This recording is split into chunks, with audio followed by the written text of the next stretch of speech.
Queridos, vamos ler um texto bíblico para juntos meditarmos alguns minutos. Hoje ainda temos celebração da ceia para os irmãos que não puderam estar no sábado. Então vamos meditar alguns minutinhos num texto da palavra do Senhor, depois participar juntos da Santa Ceia. Abra comigo lá no livro de Ageu, profeta Ageu, capítulo 1. Vamos ler versículos 12 ao 15. Ageu é um livro bem pequeno, mas tem um aprendizado tremendo. Como toda a Bíblia, né? Toda a Bíblia, não dá para escolher. Aprendemos a palavra do Senhor. O profeta Ageu, levantado num tempo muito importante da história de Israel. Vamos ler uma reação do povo à primeira profecia de Ageu. Capítulo 1, versículos 12 ao 15.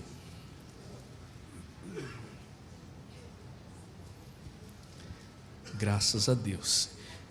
Ageu 1 e 12 diz assim: Então Zorobabel, filho de Sealtiel, e Josué, filho de Josadaque, sumo sacerdote, e todo o restante do povo, obedeceram à voz do Senhor seu Deus e às palavras do profeta Ageu, assim como o Senhor seu Deus o enviara, e temeu o povo diante do Senhor.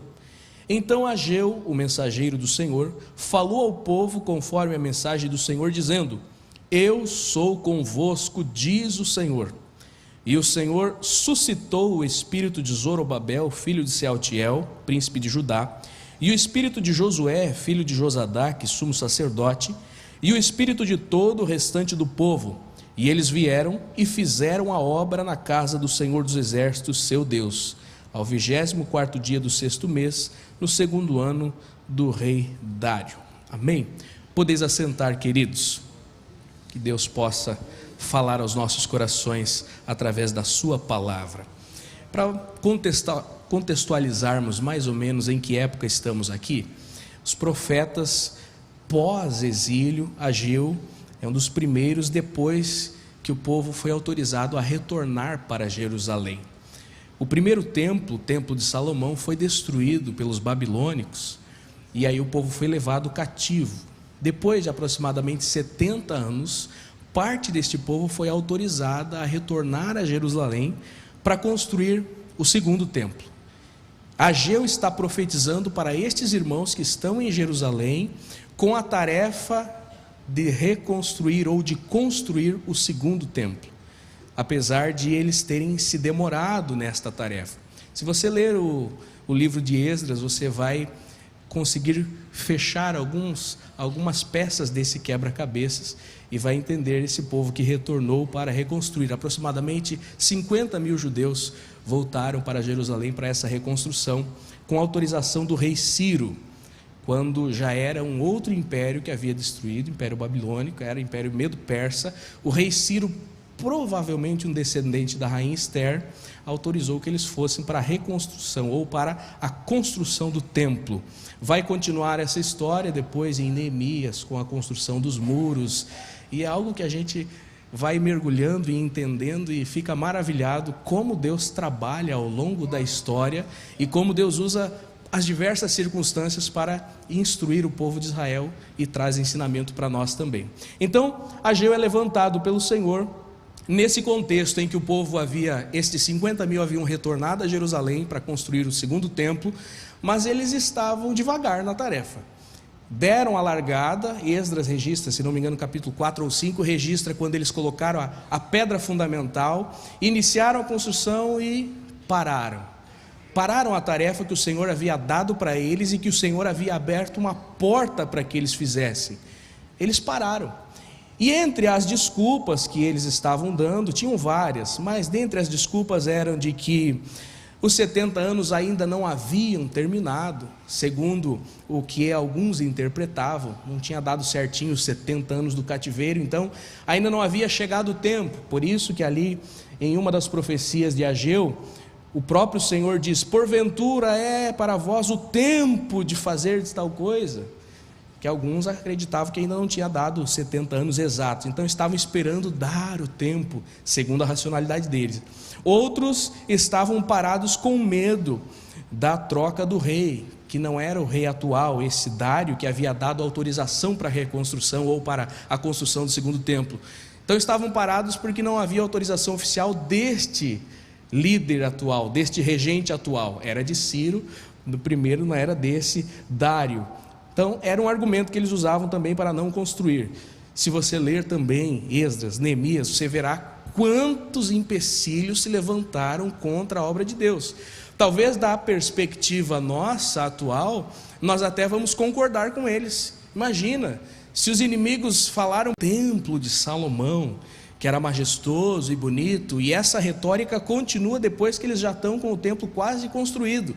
Continua alguns dizendo, não, esse templo é feio, não se compara e tal. E aí depois outras profecias vão falar sobre isso, inclusive Ageu vai falar sobre a glória do segundo templo sendo maior do que da primeira. Então a importância não era a aparência física, mas era a presença de Deus, ou é a presença de Deus até os dias de hoje. Eram as desculpas que eles estavam usando, mas eram desculpas que de fato eles não tinham razão. E aproveitavam-se desses argumentos para focar nas suas próprias casas, no seu próprio conforto. Ageu traz uma palavra de Deus muito forte, uma palavra veemente contra eles, para que eles se dedicassem à tarefa especial da construção do templo, e não dedicassem o seu tempo, os seus esforços, inclusive as suas finanças, seus próprios ventres. Inclusive tem um segredo aqui na primeira profecia de Ageu, que é o que acontece antes do texto que nós lemos, um segredo a respeito da nossa prosperidade, a respeito da bênção de Deus sobre as nossas vidas, que é o fato de que nós devemos investir no reino, seguir a vontade de Deus, para que o Senhor também nos abençoe. Aqui o Senhor revela para eles por que eles não estavam tendo a bênção. O que ganhavam se esvaía, a colheita não dava certo, as coisas não iam bem, porque eles não estavam cumprindo a ordem do Senhor. Isso já é uma chave, ou uma estratégia para você observar a respeito da sua vida. Talvez em algum momento esteja faltando a obediência e por isso as coisas não vão bem. Depois que Ageu é usado com esta palavra muito forte para com este povo, esses judeus que estavam ali para construir o templo, eles são chamados de negligentes, fica bem claro para eles que eles não estão cumprindo o que o Senhor havia mandado. Eles têm uma reação, e é nessa reação que eu quero focar aqui. O momento em que eles dão ouvidos à profecia ou à mensagem do profeta e começam a fazer a obra conforme o Senhor ordenava. Isso é algo crucial, é algo importantíssimo na nossa vida. O momento que nós entendemos e damos ouvidos à voz de Deus. Em muitos textos bíblicos você vai ler esta expressão, dar ouvidos a Deus. Dar ouvidos não é somente escutar, mas é colocar em prática. Então quando eles deram ouvidos, a obra aconteceu, o milagre aconteceu. E há uma maneira com que eles deram ouvidos. Se nós vamos lendo aqui o texto de versículo 12 ao versículo 15, fala que eles em primeiro lugar obedeceram à voz do Senhor. O princípio da obediência. Nós não podemos fugir da obediência ao Senhor. Não adianta nós tentarmos dar algum jeitinho, dar alguma desculpa, deixar a obra para outro fazer. Nós precisamos nos humilhar e obedecer, mesmo quando não é muito fácil, às vezes é difícil. Então, em primeiro lugar, o Senhor exige de todos os seus servos obediência. Às vezes não sabemos bem como devemos agir, ou o que o Senhor está requerendo, exigindo. Nós pedimos então que Ele fale conosco, e Ele usa profetas, às vezes profetas como Ageu, com a palavra firme, corretiva, mas também diretiva, instrutiva. É importante que Deus fale conosco. Deus requer obediência. Não importa as circunstâncias, ou seja, não importa se tem um rei perseguindo, não importa os erros de interpretação, ou seja, o grupo que achava que não tinha dado os 70 anos ainda, não importa os comparativos, ou seja, o grupo que comparava com o templo de Salomão, vai fazendo conforme o Senhor mandou. Ficamos com algumas coisas que travam a nossa obediência. Não deu, choveu, não deu por causa disso, por causa daquilo, não deu porque eu não tenho tanta habilidade ou qualidade, não deu porque alguém está perseguindo. Não importa, vai em frente porque o Senhor ordenou, obedeça. Precisamos aprender a obediência, porque o Senhor requer isso de nós. O Senhor exige obediência, e são diversos os textos, as passagens bíblicas que confirmam esta diretiva do Senhor. Mas também junto com a obediência, vem aqui uma expressão, diz que o povo temeu diante do Senhor. O povo temeu diante do Senhor. O temor não pode ser ignorado. Precisamos cuidar com uma mensagem, um evangelho que encheu-se de tanta roupagem macia que esqueceu do verdadeiro temor ao Senhor. Ora, se Deus é rei sobre todos, Ele não terá prazer em entrar ou atuar em um ambiente em que Ele não é reverenciado, em um ambiente em que não há um temor genuíno diante da sua santidade. Em algumas experiências de alguns personagens bíblicos, eles se deparam em primeiro lugar com a grandiosidade de Deus, e aí são pegos de temor, que é quase um pavor. Por exemplo, eu lembro agora do profeta Isaías, quando ele tem a visão do alto e sublime trono, e o séquito que enchia todo o templo, ele se desespera, ele diz: ai de mim que vou perecendo, porque ele se depara com um temor genuíno, ele é tomado por uma humilhação tão grande, que ele pede misericórdia. O povo resolve obedecer à voz do Senhor, eles entendem que estavam agindo de maneira errada, e são tomados por um grande temor. Todos eles temem ao Senhor. Veja que isso não foi algo imediato. Ageu começou a sua profecia no 2º ano do rei Dário, no 6º mês, no 1º dia. E eles terminam a construção, ou eles dão seguimento à tarefa da construção, ao 24º dia do 6º mês do 2º ano do rei Dário. Então foi quase um mês inteiro que provavelmente Ageu estava apregoando aquela mensagem e estava trabalhando na mente e no coração deles. Mas quando eles entenderam, eles foram cheios de temor. E aonde há temor, o Senhor tem prazer em operar. Aonde há temor, o Senhor começa a se manifestar, porque a sua santidade é reverenciada. O respeito, a valorização do divino não pode ser deixada de lado. Não podemos entrar nesta visão que deturpa a santidade do Senhor e o coloca em pé de igualdade. Deus é amor, mas também é justo e santo, é excelso juiz. Então o temor é importantíssimo. Na verdade, aquele livro do John Bevere, que fala sobre o temor do Senhor, ele vai dizer que ninguém vai realmente amar a Deus se não entender o aspecto do temor. E quem vai temer somente por medo, ele não está amando de verdade. Precisa entender esta inter-relação entre o amor genuíno e o temor ao Senhor. Eles temeram ao Senhor. Então qualquer que seja o meio que o Senhor utilize para falar comigo ou contigo, tenha uma predisposição a obedecer. Senhor, fala que o teu servo ouve. Se ouvires a voz, vai acontecer um milagre. Eles se colocaram na posição agora de servos, e Deus fala de diversas maneiras, isso já citamos aqui. Fala através da pregação, fala através da sua palavra, fala através de um profeta, uma profecia, fala através do testemunho interior, fala através do conselho de um líder, fala através da voz de um cônjuge, fala às vezes até mesmo entre as circunstâncias.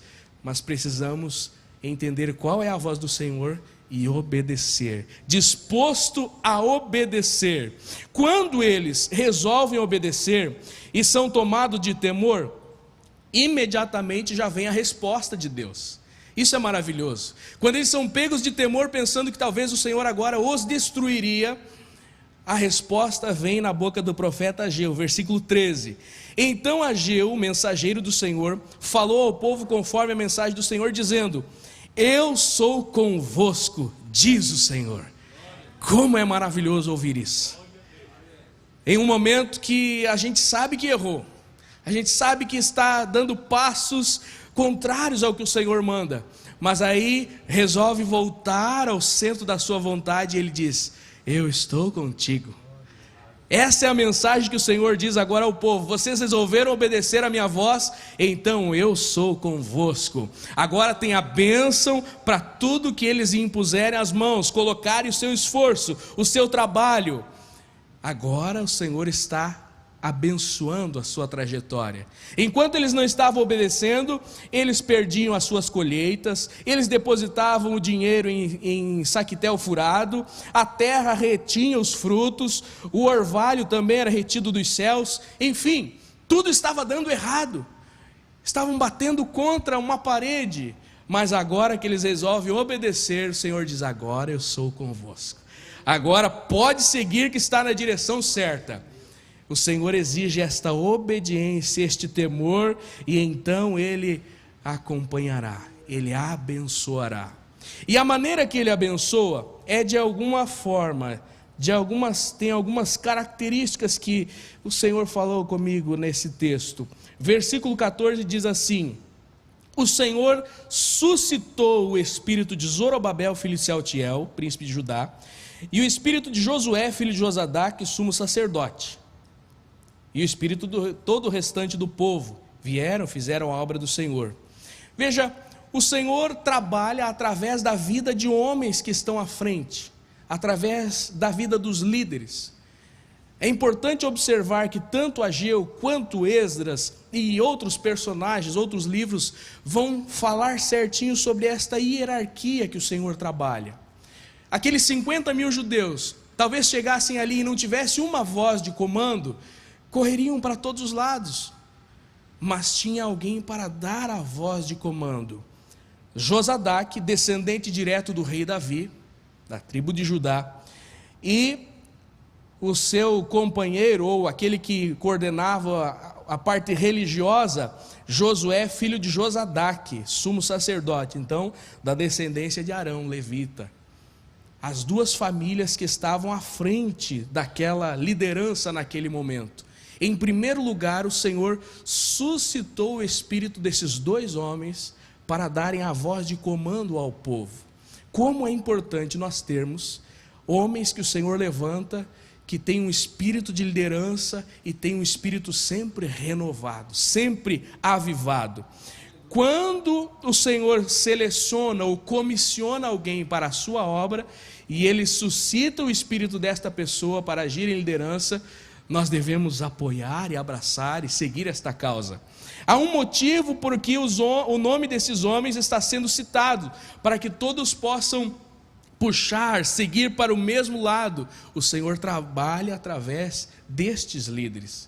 Se nós formos lá para Efésios 4:11, já no Novo Testamento, palavra de Paulo, vai falar sobre os dons ministeriais, que são os 5 ministérios que atuam na igreja hoje. O Senhor trabalha através destes ministérios. O Senhor suscita o espírito destes líderes.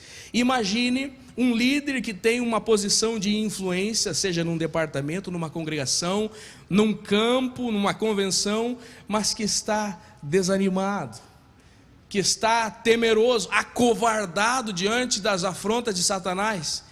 Esse líder não vai impor um ritmo de crescimento nesta igreja, esse líder não vai cumprir com as ordens do Senhor. Mas quando há um líder consagrado, cheio da unção, com a autoridade de Deus, que ele determina a marcha da igreja, e vamos para frente, vamos evangelizar, vamos ganhar alma, vamos discipular, vamos orar, vamos consagrar, a igreja continua neste ritmo, vai crescendo, vai avançando, e é isso que nós precisamos hoje, continuar avançando, resgatando as almas que estão a caminho do inferno, continuar avançando, recebendo dons espirituais, vendo batismos do Espírito Santo dentro da igreja, nas casas, nas famílias. Líderes que têm esse espírito renovado da parte do Senhor. O Senhor suscita o espírito desses líderes para influenciar em todo o povo.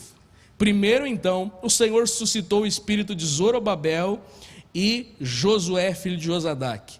Depois, suscitou o espírito de todo o restante do povo.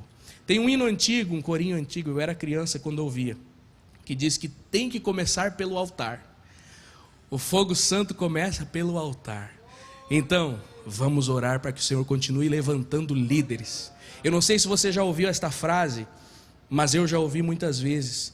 Falta referências. A geração atual não tem referências para se espelhar.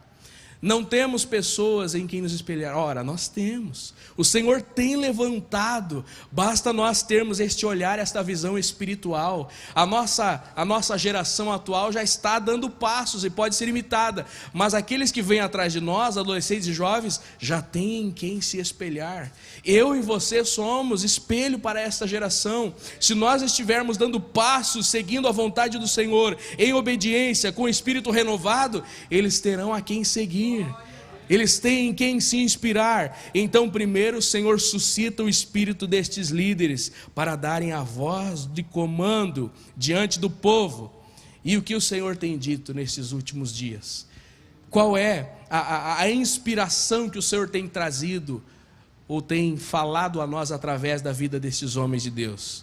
Vamos orar, vamos consagrar, vamos santificar, porque o arrebatamento está próximo. Vamos evangelizar e ganhar almas, vamos discipular. São essas mensagens que na verdade nunca ficam velhas. São mensagens genuínas da parte do Senhor que já estão na palavra e continuam sendo repetidas. Vamos consagrar, precisamos orar mais, precisamos ir além, precisamos servir melhor e mais. O Senhor suscita o espírito dos líderes e então suscita o espírito de todo o povo. Veja a importância de nós estarmos sempre orando por nossos líderes, líderes de departamentos, líderes de congregações, líderes de igreja. Nossos pastores na convenção estavam orando esses dias sobre isso. Como precisa que ouçam a voz do Senhor. Como poderia ter uma influência nefasta, alguém fora da vontade de Deus, sendo influenciado por outra entidade que não o Senhor?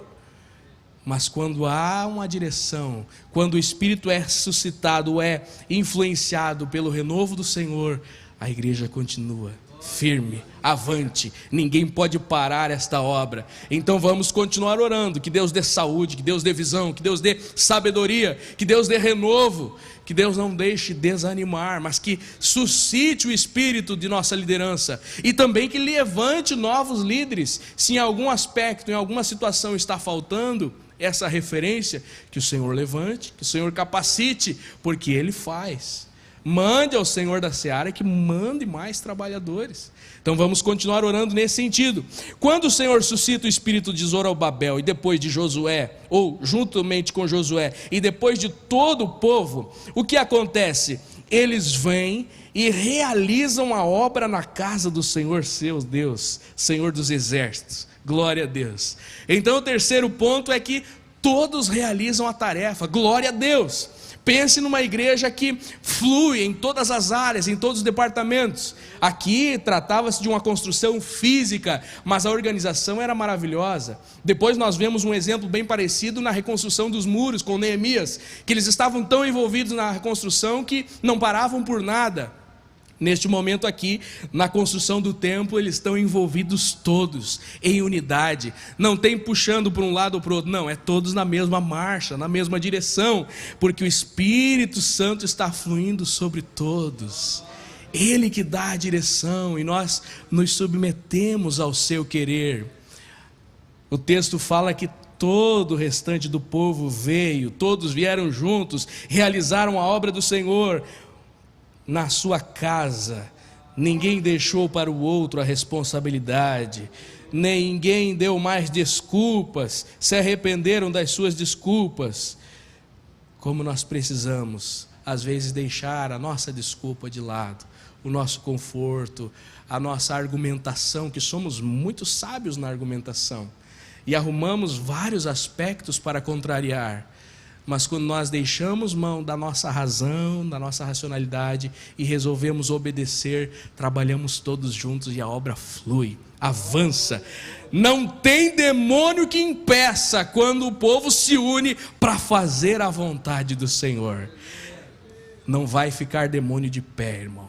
Não vai ficar tranqueira na sua frente. Se você resolver orar, evangelizar, não vai ter demônio que pare a marcha. Você está no mesmo espírito, todos estamos no mesmo espírito. Quando obedecemos ao Senhor com temor e estamos unidos com a voz do líder, a obra funciona. E é por isso que nós vemos a igreja chegando a 90 anos. Glória a Deus. Quantos já passaram antes de nós? Guiados pelo mesmo Espírito, unidos com o mesmo direcionamento espiritual, e a obra continua avançando, e agora é a nossa vez, e precisamos estar unidos para continuar avançando, até que o Senhor nos chame para prestarmos conta diante dEle. É a nossa vez. Mas se nós estivermos unidos, ninguém vai parar. Eles vieram em unidade, todos fizeram a obra na casa do Senhor dos exércitos, o seu Deus. Isso foi no 24º dia do 6º mês do 2º ano do rei Dário. Trabalhar junto, trabalhar em unidade. Repreenda qualquer tentativa do inimigo de causar divisão.